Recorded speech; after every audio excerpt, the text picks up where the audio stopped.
મિત્રો, હું ભાવેશ સર, સંકલ્પ ક્લાસીસ જામનગર.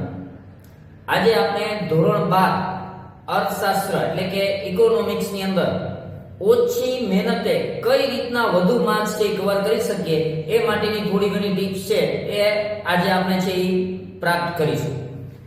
તો વિદ્યાર્થી મિત્રો, અર્થશાસ્ત્રની અંદર કુલ ચેપ્ટર આવે છે આપણા 12.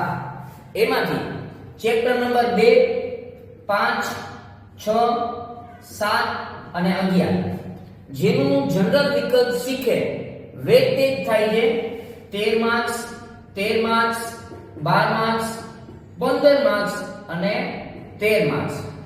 ટોટલ આપણું 5 ચેપ્ટરનું વેઇટેજ થાય છે 66 માર્ક્સ.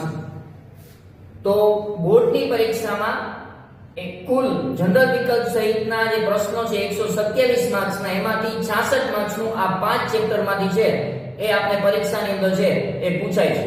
અને મોટા ભાગના જે 5 માર્ક્સના પ્રશ્ન આપણે જે ચેપ્ટરમાંથી પૂછાય છે એ ચેપ્ટર અહીંયા આપણે કવર છે એ થઈ ગયા છે.